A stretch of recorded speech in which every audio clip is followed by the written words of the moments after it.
संध्याकाळी नाश्त्यासाठी पास्ता बनवला आणि चीज टाकून ह्या लोकांना दिला आणि त्यानंतर मग गार्डनला घेऊन जाणं होतं. आज पुन्हा आम्ही गार्डनला निघालो आणि आज सोबत होते नमिताचे मिस्टर. तर नमिताचे मिस्टर असल्यामुळे हे लोक खूप एन्जॉय करत होते.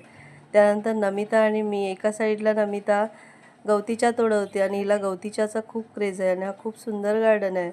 या गार्डन आमच्या जवळ असून पण आम्ही खूप कमी येतो आणि इथे आल्याच्यानंतर इथे बघत होतो की इथे छोटे छोटे लिंबू आले होते एका झाडाला आणि लिंबू बघू शकता एवढे छान होते. आणि त्यानंतर पुढे गेल्याच्यानंतर एक वौलाचं झाड होता आणि वौलाला कोकण साईडला वौलाच बोलतात, दुसऱ्या साईडला काय बोलतात हे कमेंट करून नक्की सांगा. आणि नमिताने हे तोडून घेतले, त्याच्यामध्ये थोडेसे पिकलेले होते आणि हे खाऊन बघितले तर गळ्याला खवखत होते आणि नमिताला का माहीत नाही आवडले. थोडा वेळ बसलो होतो आणि ही लोक मस्ती करत होते, खेळत होते चांगले.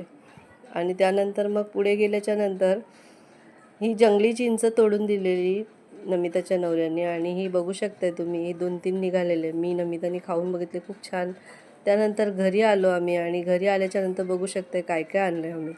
बेलपत्री, परत लेमन ग्रास आणि हे मॅजिक बीन्स खूप जमा केलेत. आणि मग मी चहा नाश्ता करून मी माझ्या कामावर आली. कामावर काही जास्त जेवण नव्हतं, फक्त एक खिचडी बनवायची होती, 2 पराठे आणि थोडेसे मखाने रोस्ट करून मी सगळं व्यवस्थित करून मी माझ्या घरी आली. भेटूया नवीन व्हिडिओमध्ये. बाय.